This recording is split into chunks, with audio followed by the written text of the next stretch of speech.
Welcome to the Film Student Study Guide. This is episode 13. This is over Casablanca. We didn't say that last week because we hadn't figured it out. Next week is going to be Idiocracy, Office Space, and Beavis and Butthead Do America. The Mike Judge triple feature. Yeah. So that one should be fun. Honestly, considering the amount of America movies or America-related movies in that, we probably should have done this week. But yeah, no, it's a pretty American triple feature, I would say. Oh yeah, even Office Space is fairly American. Yeah, even Office Space. Yeah. Oh well. Yeah, so that will be our 4th of July episode. A week after it comes out. Well, also after editing, I assume you edit it might be 2 weeks. Yeah, might be 2 weeks. So hopefully you all are still in the 4th of July mood 2 weeks from now. That's that. that's the end. We missed our mark by 2 weeks. It's okay. I mean, our 7 followers will be very upset. One of our episodes had like 14 views on YouTube. Oh, wow. Yeah, I know. We're getting some notoriety. It's pretty crazy. Oh, man. Maybe all of the lockdown, people are getting bored and they're like, oh, you know what? I think I'd like to watch two kids talk about movies. I will say, anyone who is watching these, I'm interested to know who of you they are. Yes. I assume Ben Fremen is one of them, but whoever I think else, he watched like maybe of the first couple episodes and then has just stopped. I don't know if he's actually like continuing to watch this. If there's actually someone who like found this through like YouTube recommended and is like, "Oh wow, I'm going to watch this." Please like tell us. Just reach out. I'm interested to Put know it what our in the demographic YouTube comments. is. We'll work on tailoring our content to the demographics because we're sellouts. Did you have any Star Wars stuff you wanted to talk about for the opening banter, or are you chill? Oh no, we've done Star Wars like 3 episodes in a row now, maybe 4. Okay. Did you have any? Do you want to? We never did the read through my first draft of 100 movies to see before you die. Would you like to? Oh yeah, let's do that. Okay. Yeah. So I just wrote this down, and it was kind of a brain dump. Mm-hmm. So I haven't done much, if at all, narrowing down.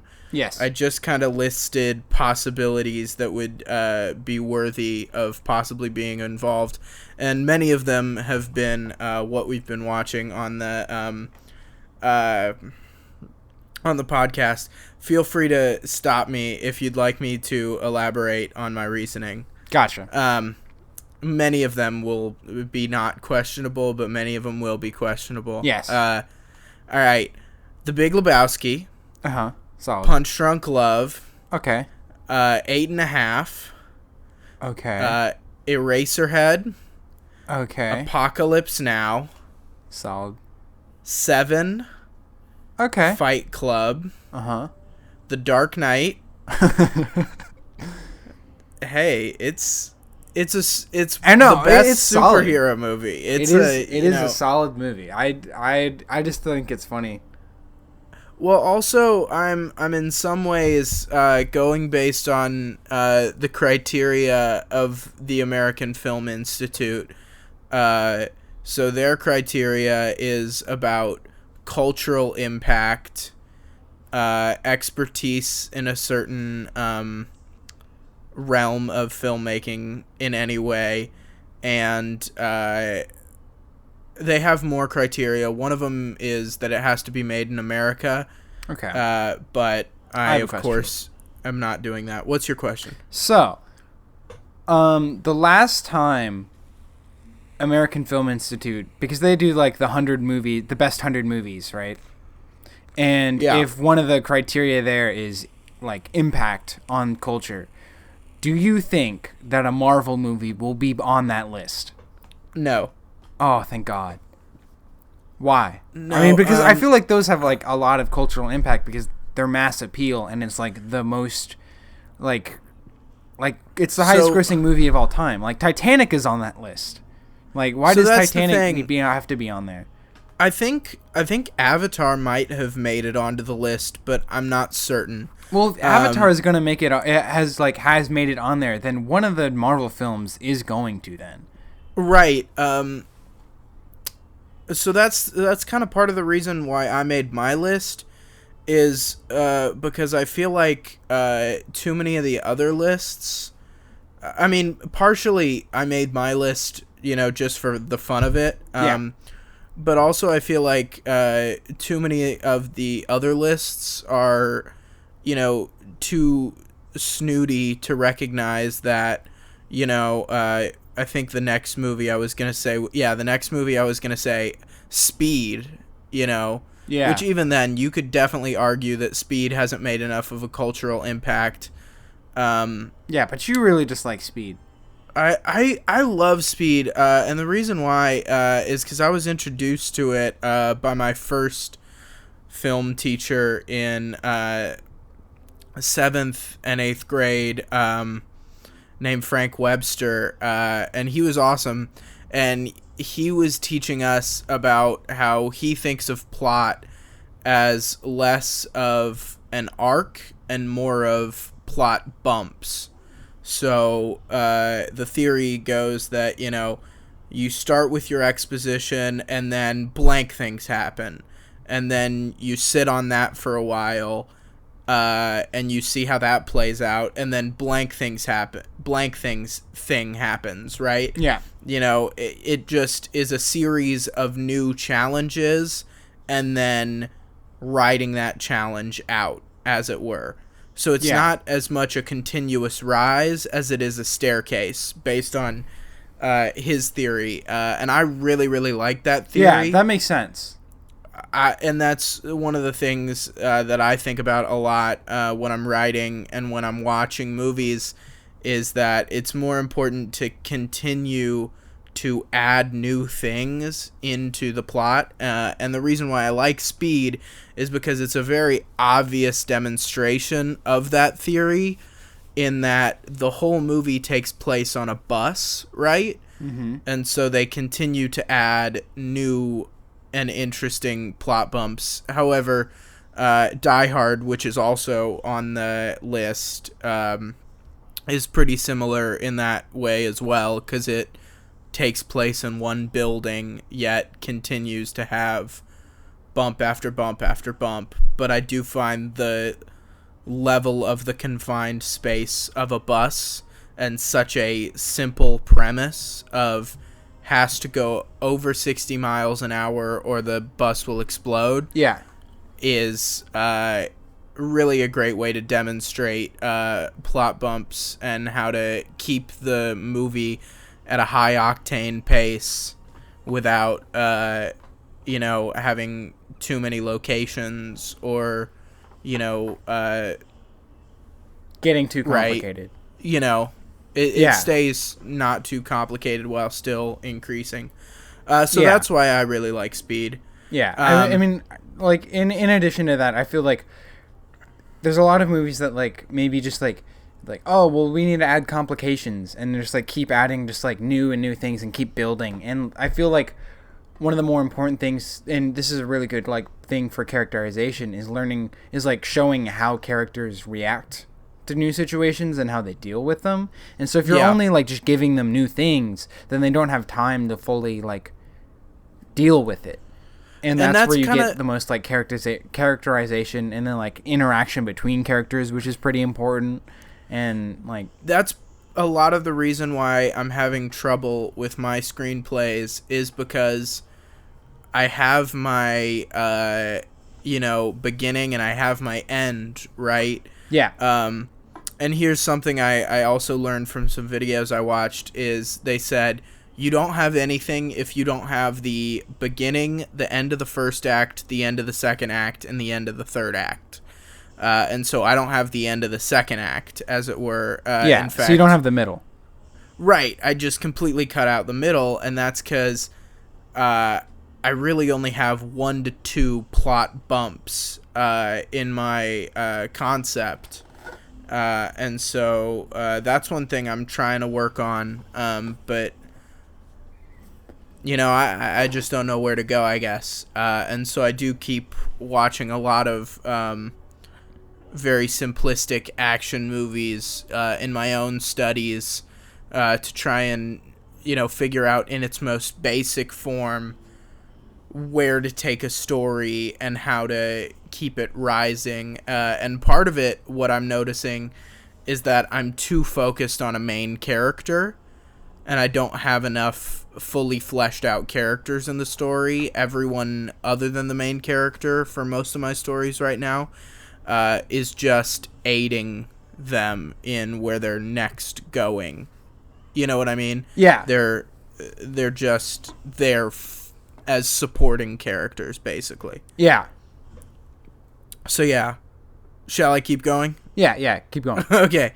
Army of Darkness. Donnie Darko. Fear and Loathing in Las Vegas. Okay. Climax. Okay. Parasite. You have to, man. No, I know. The Lighthouse. Midsummer. Ex Machina. Nymphomaniac. Pulp Fiction. Antichrist. Nightcrawler. Okay. Old Boy. Rushmore. Rosemary's Baby. Alien. Die Hard. Halloween. The Shining. Superbad. Okay. Her. The Departed. And this one's a pick from way out west. After Hours, because it's just one of my favorite Scorsese movies, but yeah, I don't know that it really deserves that cultural impact rating. I just really like it and want to include it. American Beauty. Eternal Sunshine of the Spotless Mind. Sharknado. You cannot deny. No, I know. I mean, all of these movies, make sense. I understand why you would put them on here. It's just funny to hear it. Yeah. Black Swan. Pi. Inception. The Doors. Psycho. Harold and Kumar go to White Castle. Pineapple Express. Ferris Bueller's Day Off. Yep. American Psycho. Fast and the Furious. Mulholland Drive. Annie Hall. This one's also from way out of the water. Computer Chess. Yep. Did you watch that one when Andrew Buljowski came to talk to the class? No, I think I was busy doing something, or I was out doing something. Okay, that was one of the first couple movies I saw, at least that I was ready to see when I saw it, that was really, really out there and didn't have a plot really, or had a loose plot at best, while also, it's just pretty far out, I'd say. Far out, man. And it's still very interesting as I've, delved more into more of my research into, plotless stuff. Yeah. I'd say Gummo is probably more far out and should probably take Computer Chess's place. But I love Computer Chess and we'll keep it there. Then as we venture to the end, RoboCop, Blue is the Warmest Color, Napoleon Dynamite, solid pick, Metropolis. Okay. American Psycho is on here twice. Nice. Same with The Shining, I guess. Nice. Full Metal Jacket. Uh-huh. And finally, Saw. Okay. So there we go. That is my first draft. Haven't even counted, but there is my list. And hopefully it will one day achieve the ranks of the AFI Top 100 list. There'll be like AFI Top 100, and then there'll be a little drop down, and there'll be a Truman's Top 100. Yeah. It's like, hey, maybe this one freaking kid knows more than the entire American Film Institute. Well, you just have to make like a good like series amount of films, and then just be like, hey, can I just put the movie that I want on here? I just gotta yell at them for being too pretentious, even though I've never met them and don't even know what the organization really is all about. But yeah, I actually watched I watched 2 Charlie Chaplin movies that are on the AFI Top 100, and I watched a Marlon Brando movie that's on the AFI Top 100 in the past couple of days. Mm-hmm. And I must say, I vastly underestimated how much I would enjoy Charlie Chaplin. Oh yeah. No, it's good. Oh, fantastic! He's a biting satirist, while also being fantastic at filmmaking innovations and silly stupid slapstick comedy. Yeah. Have you seen I forget the name of it, but it's the one that was made during World War II. It's the first The one Great Dictator. Yeah. Have you seen that? Yeah, that was one of the 2 I watched. I watched The Great Dictator and Modern Times. And as much as I liked The Great Dictator, I liked Modern Times even better. I just thought the visuals in Modern Times were more interesting than a lot of the visuals in The Great Dictator. But yeah, I mean, both were prophetic. Mm-hmm. And then I watched On the Waterfront, which I'll be calling my grandpa to discuss because he wanted to watch it. We've been watching movies together and doing our own personal film student study guide. It's been real cute. Yeah. And anyway, he thought this movie was fabulous, and I absolutely hated it. On the Waterfront? So, yeah, have you seen it? Really? I saw it when I was a kid, so I don't remember most of it. I just remember what happens. Yeah, I will be interested to hear his thoughts, because I'm sure I missed something, or I just didn't get something. I totally believe it. But yeah, I did not enjoy it at all. Yeah. It was very boring, very, very boring, and just not interesting to me. But I don't know. I have this problem where I just don't like mobster movies, and I don't know why. Every time I watch a mobster movie, The Departed is a mobster movie. Yeah, that's the only one I like. You don't like The Godfather? You haven't seen it. Yeah, I don't count the time that I saw a good portion of it as seeing it. Yeah. But I didn't like Goodfellas. Really? I mean, I respect it for sure. I understand it's fantastic, but I just didn't enjoy it, Yeah. And it's supposed to be a very enjoyable movie, and I would just didn't do anything for me. You know? I have once you explain that, I sort of feel the same way. It's like, wow, that was an impressive movie to watch. That was interesting to watch, but it wasn't anything more than that. Yeah, but even then it's like there are a lot of great sequences in Goodfellas that Martin Scorsese really does some fantastic things with the camera work and all that. And of course, this whole anything that's spanning multiple generations and telling a full life story is of course going to be this kind of masterwork situation. But I really just did not care. Interesting. That was the problem, is I didn't care the whole time. And so you didn't care about the main character? No, did not. Interesting. I mean, like, how's it supposed to make you care? So that's the thing. Because it's not showing that he's like a good dude or anything, because he's not. Right, and I like movies where I hate the protagonist. You know, one of my favorite shows. Yeah, but he's not necessarily like evil. He's just not a great person.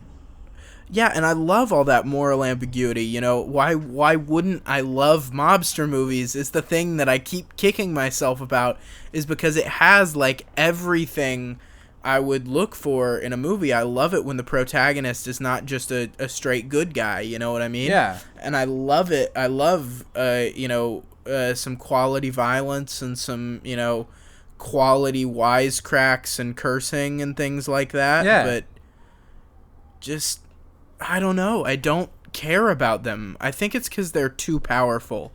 Like, they have the Superman complex of, like, okay, so Lex Luthor built a suit, like, what's that gonna do? He's freaking Superman, you know? And so everybody else is, with the mobster guys, it's like, oh, you caught on? Well, what are you gonna do? What are they gonna do? Put you in jail where you're gonna run the jail? Oh, yeah. Spooky, scary, Yeah. I guess I just don't see the stakes of so many mobster movies, I think. Well, what about Pulp Fiction is a mobster movie somewhat, right? But it's not structured like those other mobster movies. Yeah, at it's not all like a life in story. any way.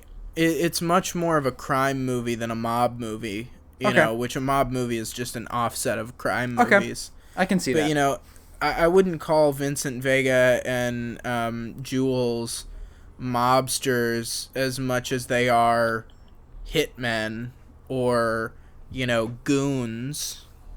Marcellus Wallace is a mobster, and I think if the story was told from Marcellus Wallace's perspective, I would probably be a lot less interested. But yeah, Okay, that makes sense. I think that's what it is, but I really don't know. I wish I liked mobster movies. I really wish I did, but for some reason, it just doesn't work for me. Huh. Let's jump in. Yeah. Casablanca. Had you seen it before? When I was a kid, my dad thought it was a great idea. Whenever it was like 6-ish, or whenever I first moved here. So, like when I was like 11. To like watch like all of these classic movies like Casablanca and on the waterfront and like Lawrence of Arabia, and like I'm like, I still cool. haven't seen Lawrence all of these of Arabia. movies are like Lawrence of Arabia is good. All of these movies, it's like 3 hours long though, but it's really interesting. All of these movies are like hours long, and they're like not great for like 11-year-olds. This is because like no. Like if you're 11, like you don't get what's happening. Like they like, cool, this person likes each other. Okay, now they can't be together. Okay, but he thought he was like, it's just like it doesn't do anything. Like you're just like, okay, but show me something interesting. Yeah. So wasn't the appropriate age. But I've seen a lot of these movies before. I imagine that I've seen more of these types of movies, but I just forget, because there's been a couple movies that I watch and I'm like, oh, I know this exact scene and I remember the scene, I just don't remember the rest of the movie. And if you asked me, I would have said that I haven't seen this movie before. No, I really I hadn't ever seen Casablanca before, but I'd seen clips and I knew the basic premise and I knew the basic idea of the ending. Which even then, I wasn't certain of it. Yeah. But I thought I knew the ending. And so when it started to gear up towards the ending, I definitely didn't expect it to go where it went, even though that's the ending that I knew, know? See, I was like, maybe I got it wrong. That's the interesting part. Because throughout this entire movie, like, anytime that, like, you know how stories work, and then like anytime that there's like a fork in a road, and it like makes a decision to go each like whichever way, just like it could do this or it could do this based on however this works. right? Yeah. Anytime the fork happens, I could completely accurately call which fork it was going to go down. Like 5 minutes With before Casablanca? Yes. Like 5 minutes Really? before anything happened, I'm like, oh, they're gonna do this now. And then like 5-10 minutes later, that was right. I couldn't see where it was going. Interesting. I also really liked that Peter Lorre was in it. You know, just for a minute. Peter Lorre is the guy who gets arrested at the very beginning. Oh, okay. With the like kind of buggy eyes. Yeah. He's a great actor of that kind of time period. He was in this movie called M, about a child murderer or rapist or both. I forget. But yeah, bad dude with children, and he's the star, so he is. Oh, nice. Yeah, and he gives a wonderful performance in that. But yeah, he's a really cool, weird dude, you know, and he's one of my favorites of that kind of early black and white era. I don't know if Jimmy Stewart I would also put in that, because he's a little bit more late black and white era. But yeah, I also really like Jimmy Stewart from that era. And Humphrey Bogart for sure. Yeah. So it was cool to see, like, you know, two of my favorite guys in one place. You know, I was like, bet, we got the good ones. So what did you think of this movie? Because I know that, like, I forget the word that you use, but contrarian. Contrarian? Yeah. And this is, like, one of, like, the movies, so. Well, I don't know that I really try to be contrarian too much. I just get annoyed with too much hype and try to play devil's advocate often. But yeah, I recognize that I'm a contrarian. But no, I did really enjoy this movie. Do I think it fully lived up to the hype? I don't know. There's one thing that I wish would be different in this movie. What is it? The ending. Really? Yeah. How? How could you not like the ending? I think that because at the end of the movie, Humphrey Bogart just walks away. And he's like, cool, job done. Like, I feel... I love like, that. No, I feel like he's like, okay, so whenever he's like pointing the gun at the Nazi and the Nazi's pointing the gun at him, they both get shot. Right? Okay. This was the only time in which I could not predict what had happened in the movie, right?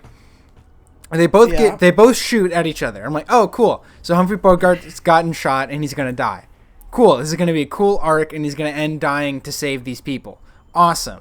Right? He's going back to being like somewhat of a revolutionary and doing that whole thing. Cool. And then he didn't die. And I'm like, but what? That upset me. I feel like it would have like cemented like the overall character arc of him like going from like a revolutionary person to like hardened like just sort of beat up person and then back to that. I found Rick's character first off to be very dynamic and very awesome, but his 100%. whole persona. Like, and they keep saying it throughout the whole movie, is that, like, you know, Rick, you never know what he's going to do or why he does it, you know? He just has motivations that he doesn't lay out on the table, right? Yeah. Yeah, he puts his cards close to his chest. Right, which I liked. And so it wasn't out of character for him to pull something like that, and it wasn't some kind of massive, crazy character arc. You know, I felt like the character at the beginning of the story was the same character at the end of the story. We just found out a little bit more about him, you know, so that we were able to understand just a little bit of his motivations. But with those tickets, I could have seen any number of, you know, what ticket goes to who situations playing out at the end of this movie based on Rick having, you know, having the cards in this Really? game. Yeah. I disagree. I could have seen him taking what's her name, Eliza. Yeah. I could have seen him taking Eliza on the plane. I could have seen him taking is it Frederick or I don't know. So leaving her? Yeah, I could see him leaving her and just taking the guy. And I could see him doing what he did. See, I could only see him doing what he did because I feel like... Okay, so inherently, I feel like Rick is a nice person. He's a good person, and he tries to do good in the world, right? Yeah. And I think what he really is he's chaotic neutral. But I think he's chaotic good. Really? Yeah. Because they do this. They say this a lot in the movie. Is that like earlier in his life, he was gun running to revolutionaries in Africa. Then he fought on the nationalist side of the Spanish Civil War, which lost. And they say that like, oh, and he's like, oh, I got paid well. And he's like, but you could have gotten paid more if you were on the fascist side, right? So like, if he was chaotic neutral, then he wouldn't necessarily do those things because he's actively putting himself in danger to help the correct people. But you're forgetting the word chaotic. So I see him as just wanting to add more situations going on. You know what I mean? I saw it as, yes, he liked those guys that were the underdogs of both battles, but I saw it as really he's just trying to stir the pot.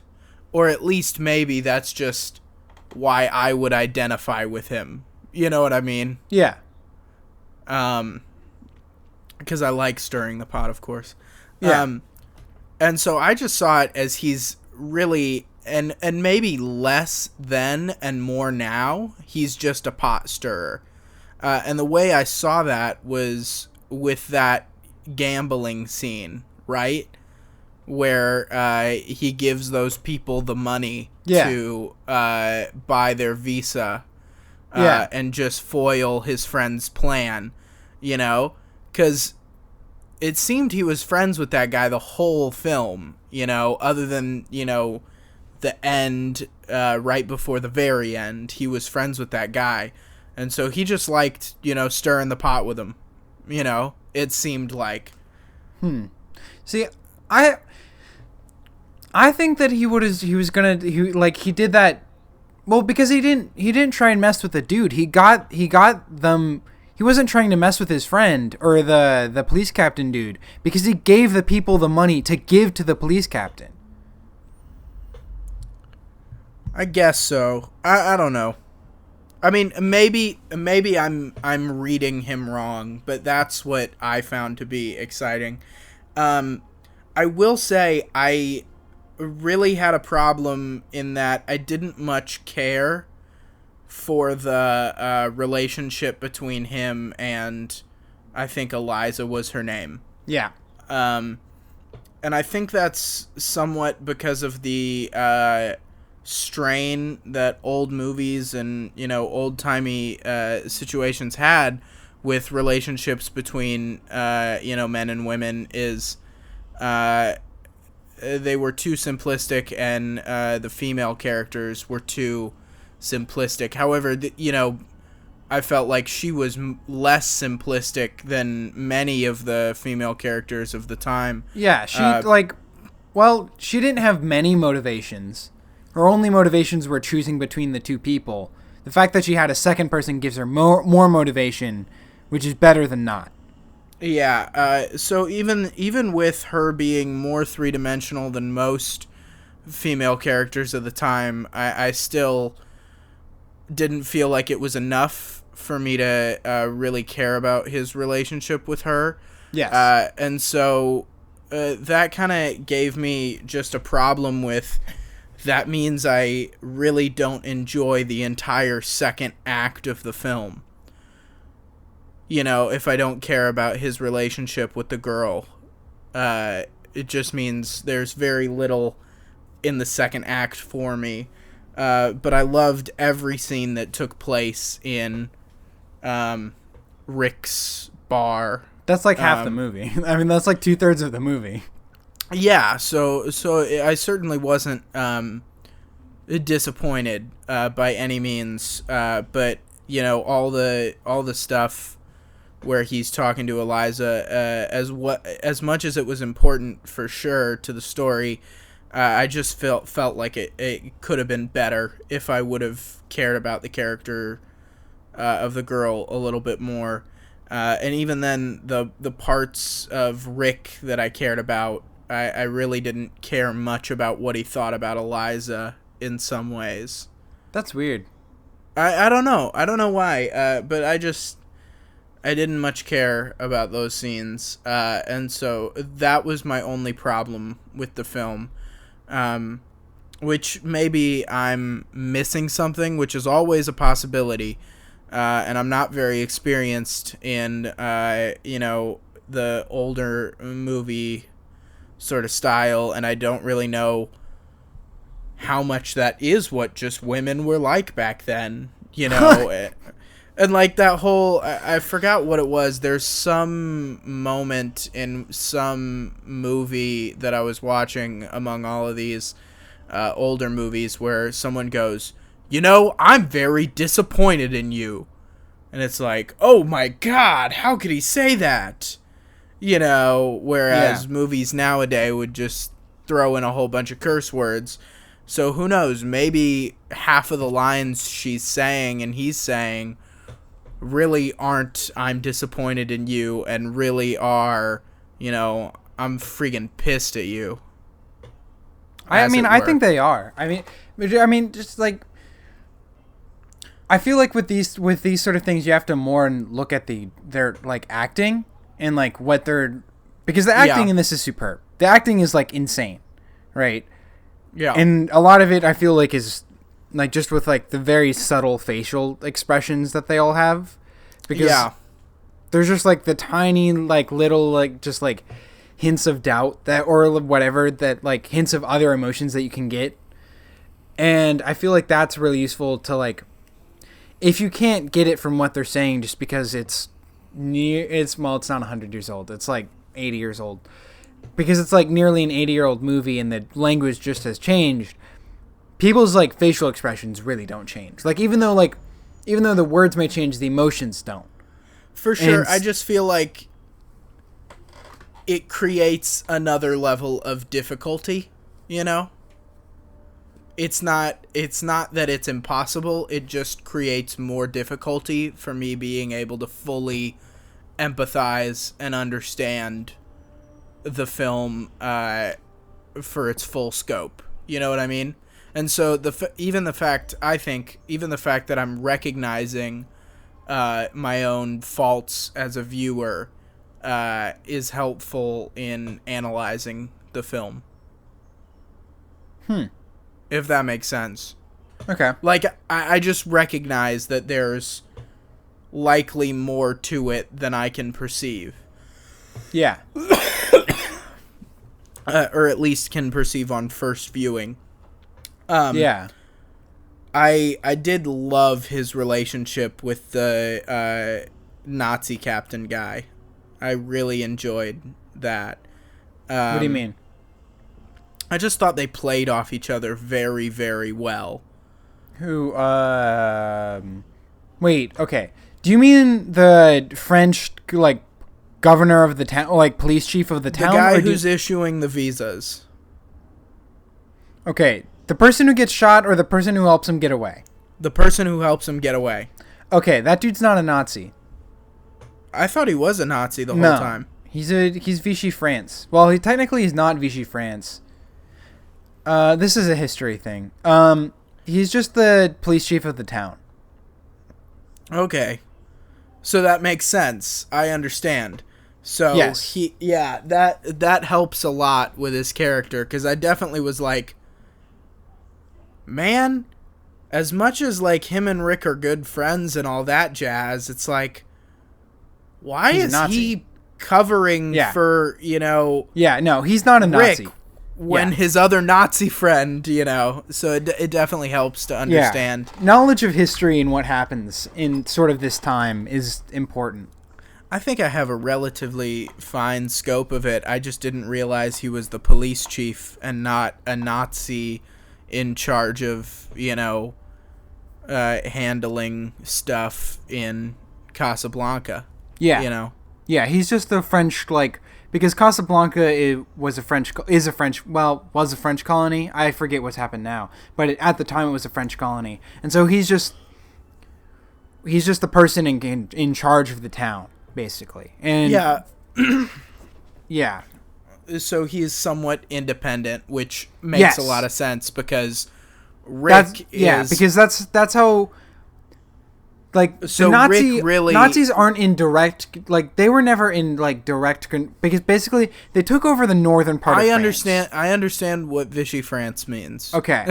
we don't have to explain that on the podcast. Okay. So he's part of Vichy France, I'm pretty sure. Right. So then he's separate from the Nazis, and so that's why they, in a couple scenes, he's, the Nazis well, I would want you to do this, and he's like, I have control, though, and it's ultimately up to me. Yeah. No, the other thing, so that also makes a lot more sense with these characters that I really like, is because he would be more neutral authoritarian, whereas Rick would be more chaotic neutral. And so they play off each other in this really great way. And maybe even the police chief is just neutral, but still he leans much more authoritarian than Rick does. And so anyway, yeah, I just thought they had a great chemistry together the whole time and enjoyed seeing that play out. Every character in this movie and the interactions between even really minor side characters. The person the guy who keeps saying everyone in Casablanca is a vulture. Yeah, or I love that guy. Or the dude who keeps stealing stuff from people, right? Or the waiter, or the person at the that's the guy I was talking about. Oh, okay. It's just there's a lot of interesting side characters, and the way that they interact with other people is really interesting. And the movie devotes a good amount of time, especially in the beginning, to setting up what the city is like and what the people are like, right? And I did like that a lot. I liked Sam, the character of Sam. A lot. I also really liked that capitalist guy who runs the rival bar, or he's not a capitalist. He's a illegal dealings person. Okay, he just seemed to represent the capitalists to me, and Rick seemed to represent America's policy of isolationism, which I would assume at that point in time had ceased, but I'm not certain of the dates of when Pearl Harbor happened. 1941. So this movie came out in 42. So it was right after America did get involved in the war. Yeah. But still, it was cool to see how Rick might be representative of America's policy of isolationism. Huh. At the time. That's at least what I saw. And it's more in the beginning, less towards the middle. But yeah. I was interested to see if this was possibly just a metaphor for the war and, multiple people representing different people of the war. Yeah, I do find it interesting that they talk about concentration camps, because this was 42.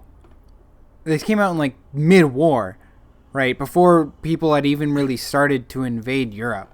And so it's interesting to see that people knew of these things, because I had always thought that people.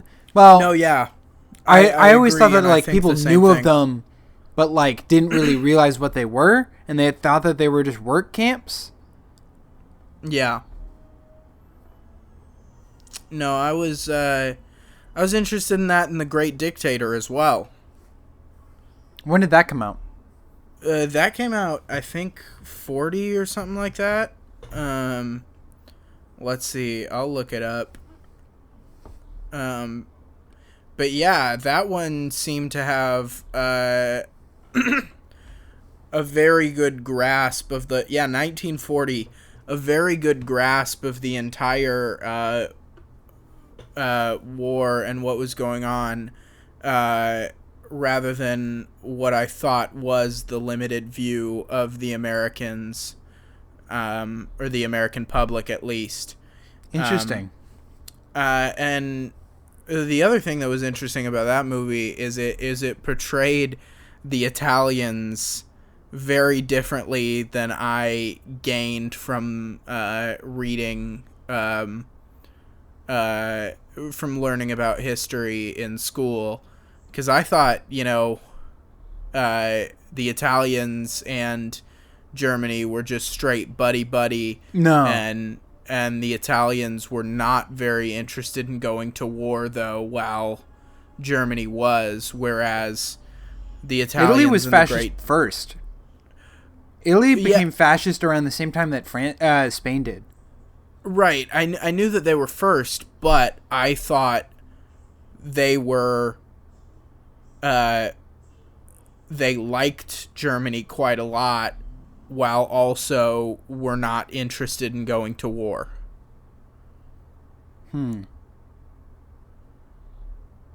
Interesting. It is because like what I always had in mind is that like Germany was always like in control and it just sort of bossed around Italy. Yeah, see, that's the thing. And in The Great Dictator, Italy is shown to have more power in the... I mean, the whole Italy situation in The Great Dictator is a pissing match. The two characters are in. Mm-hmm.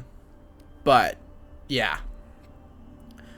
And even then, it's certainly not historically true. It's about equally as true as Inglourious Bastards. You know what I mean? Yeah. And that there are some pretty made-up characters and made-up events, but, until the end, it's okay close. Yeah. But yeah. Do you have anything else to say about Casablanca? I don't know. It's just like, it's a really, really good movie. Like, it's just really good. Like, there's just like the way that like, I really liked Rick and Eliza's relationship.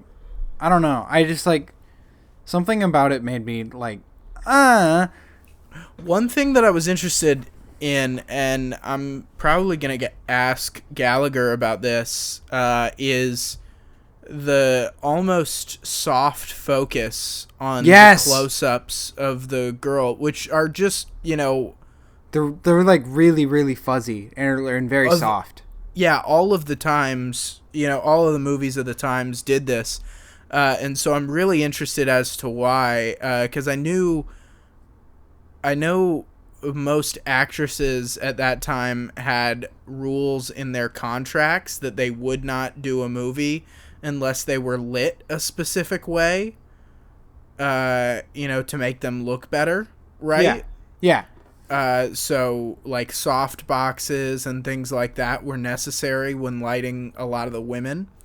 And so I'm interested to know if the lighting almost blew out the picture a little bit.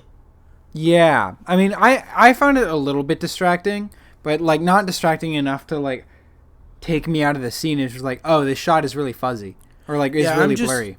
I'm just interested in why that was so prevalent, because you watch any of those movies, they all have that, Yeah. So I'm interested to know, as a from a film history perspective, why that happened. Interesting. If you find yeah. out, tell me what it is, because I'd also like to find out. Will do. I'll probably ask Gallagher next time we talk. Okay. But yeah. What Anything else? What do you think about the flashback? What do you think about how this movie is structured? Okay, you just threw two questions at me. I don't remember the flashback. Really? I don't know why that didn't stick out to me. I forgot what flashback you're talking about or where it comes. So, thinking about this now, this is probably sort of in the beginning of the second act, right? So Eliza comes into the Rick's bar, right? And then Rick is like, "Well, shit," right? And so they have their conversation and they talk, and then Rick stays after and just starts drinking, right?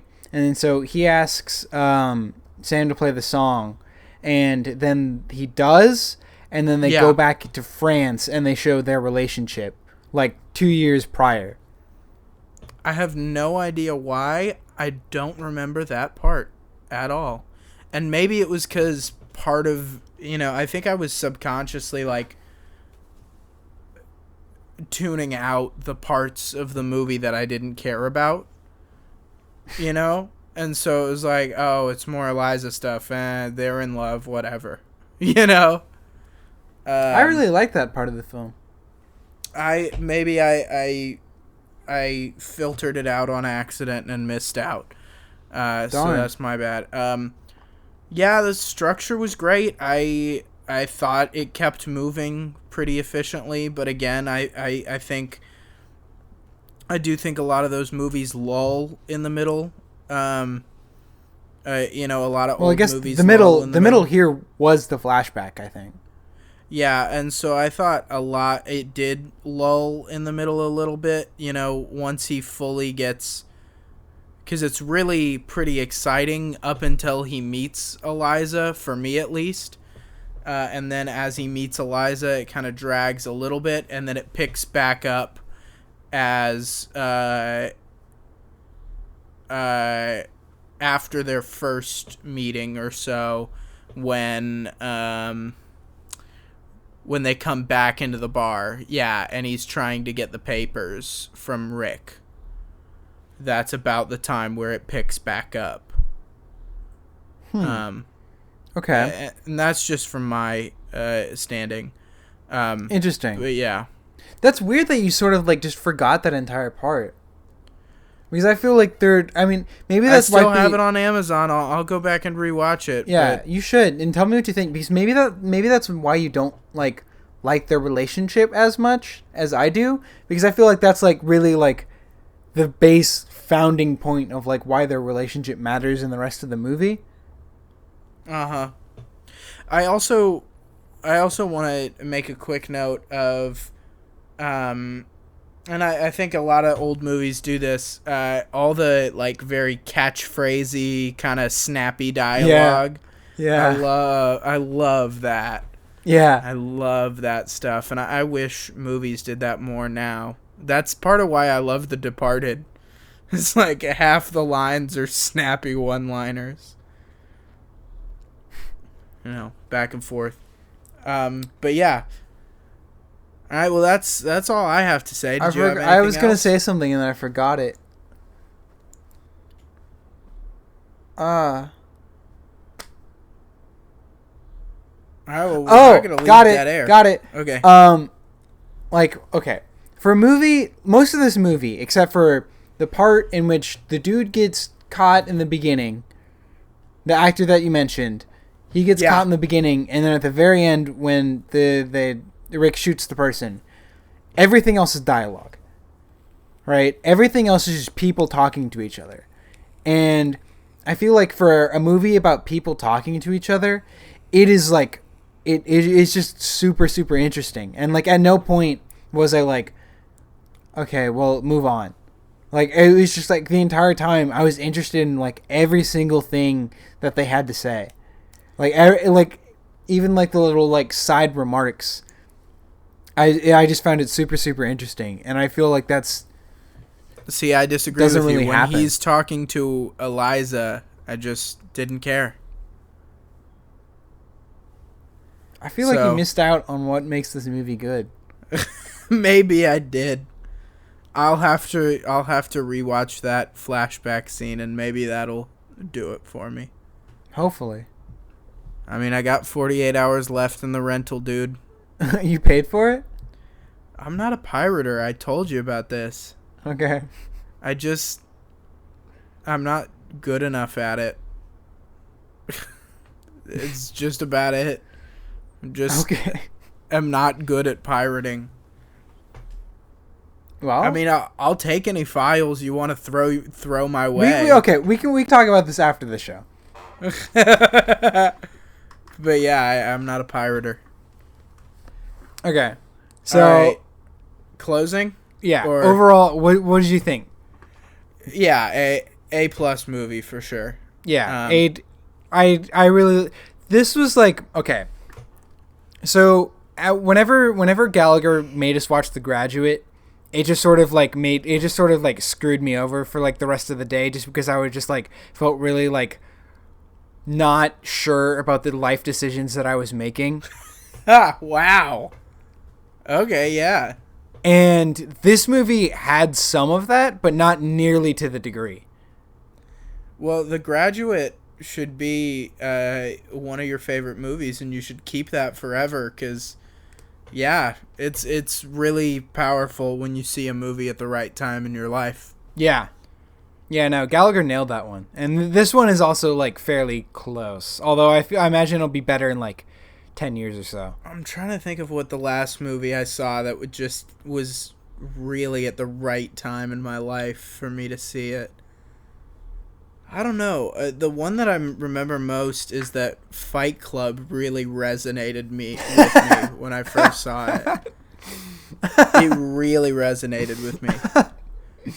I was so angry when I saw Fight Club for the first time, and so it really resonated. And it's so anti-capitalist and anti-establishment, that it really resonated with me. Ooh. And the whole rest of the day, I wanted to fight somebody to, like, know what it was to be a man or whatever. Yeah. It's for reals. Here's another movie like that. So after we watched The Graduate, like a week or so later, I watched Ferris Bueller's Day Off, and it did the same thing again. So that was great. It was a solid week. I remember the last movie that resonated with me. I saw it at the right time. Won't You Be My Neighbor? I just saw at the right time, and it really resonated with me. Yeah. I'm not much of a crier in movies. Oh no, me typically. When I do cry, it's at weird movies. I think I told you about. One of my biggest cries was in Knocked Up. Yeah. Okay, I have two funny ones that I'll tell you. Do you want me to explain? Yeah. I'll tell you mine after you explain yours. All right, excellent. So the movie starts out. Seth Rogen is chilling with his friends all day. They're watching movies all day, and they're getting stoned, and they're just hanging out, having a good time all day, every day. That's all they do. Right? Yep. Which at the time sounded to me like the perfect time, life, Yep. They're just hanging out, having a good time, Uh-huh. And then, he knocks up that girl, right? Mm-hmm. And then the whole movie, the way I interpreted it, was Paul Rudd's relationship with his wife, right, is very toxic and a really bad relationship. And Paul Rudd is constantly distrusted while he's also going out and being a scumbag. I don't think he cheats on his wife in the movie, but he's still like a bit of a scummy guy, just like, you're a father, you're a husband, why are you going to Vegas and doing shrooms with Seth Rogen? Yeah. That's not what father is supposed to do, right? And so that whole relationship just seems to be a thesis on why marriage is not great, right? Okay. Which didn't necessarily resonate with me specifically, but what I saw that to be in the frame of the movie is, yeah, you should not get married. You should not settle down and become a family man. You know, that life is miserable. And so that's what I'm seeing through this. And so then finally she goes, you know what? I just want to raise this baby alone. Leave me alone. Get out of my life, right? Mm-hmm. So she's mad at him, and she just gives him the go-ahead to go back and, you know, have his old life back, right? Mm-hmm. What does he do? He goes and buys a respectable apartment where he builds a nursery for the baby, and I freaking bawled my eyes out because I was like, dude, why are you giving it up? She doesn't even like you. Why are you doing this for her? Like, she doesn't even like you. Why? So yeah, I was... You lost one of the homies. Dude, we pour one out for Seth Rogen and Knocked Up, for real. What are your good cry stories? Okay. So I'll preface this with, before this, the only movie that I had cried in was I Love Dogs. Whenever they go to the cage and he's like, oh no, my dog died. Because literally in that moment, I don't know why, but I thought of my dog and I was like, well, that's it. And then there's nothing good that could come out of that. So then this was pretty recent. So in December, the most recent Star Wars comes out, and I go to see it with my family. And I don't know what was happening that week. I remember like it was like somewhat of a chaotic week, but not like anything terrible or whatever. It was just like a more chaotic week than normal, right? And so I go and I sit down. I'm like, cool, Star Wars. I'll watch this. This is gonna be a bad movie, whatever. Yeah. The frickin' Mulan trailer comes on, and like you cried in a trailer. Yeah. I don't know what it was about the trailer. I have no idea what it was. It's just like, by the end of it, I'm like, yep, you do it. Yeah, man. That's hilarious. And then the movie starts, and I forget what point in the movie this was, right? But it was some point near the end. And I honestly feel bad that I don't remember which point it was, but it just got me again, and something in that terrible movie got me to cry, and it's probably the worst Star Wars movie there is. So worse than Attack of the Clones? It's not as memeable, so no. I mean, yes, it is worse. So yeah, won't you be because my neighbor? It wasn't C-3PO. Okay, what? It wasn't C-3PO that got me. Then what was it? Okay, I'll let you keep pondering this while I fill the airtime with the conclusion of my "Won't You Be My Neighbor" story. But yeah, "Won't You Be My Neighbor" came out this year, and so while I'm away from my parents, who have been kind of in that, of course, Mr. Rogers state, and it doesn't help that, you know, my dad's biggest idol is Mr. Rogers, and, you know, I saw a lot of my dad in the Mr. Rogers character. Mm-hmm. And so while I'm away from my parents, who are, you know, who have all my life been helping me, guide me to the, you know, right choices, as it were, you know, it was just the right time for "Won't You Be My Neighbor," and I think the tears started about halfway through, and I did not stop crying for the rest of the film. Maybe even a quarter of the way through. Like, yeah, it was bad, and I did not. Every time I almost got a grip back, I lost it again. Okay, I think I thought of it. What so this happened? is probably the worst time, the time that makes the least sense, I think. So it was in the space battle at the end, right? I'm like 70% sure of this. I could definitely be wrong, And I think it was whenever Lando came back and like brought the entire fleet with him of like all, which makes it's a dumb thing. That's like one of the worst parts of the look. The movie's bad, but I don't know why. But that I feel like that was the thing that got me, and maybe it was just like everybody's working together to solve the evil. Like yeah, I don't know. Yeah. No, I get that. I feel like it's funny that it's always the bad movies that do get you. Not that Knocked Up or Won't You Be My Neighbor are bad. Or the trailer for Milan. Yeah, but the the ones that I haven't mentioned are bad that I cried in. Yeah. I cried in one of the new Netflix Adam Sandler films. Which I actually enjoyed. I thought it was fine, but yeah. It's not an Adam Sandler classic by any means. Yeah. But yeah. So next week, what's going on, Roberto? Tell him, bring it home. Idiocracy. Oh, that clipped. Also, I'm sorry. Idiocracy. Office Space. Beavis and Butthead Do America. So 3 of those. The Mike Judge. Well, they're not a trilogy, but like 3 of his movies.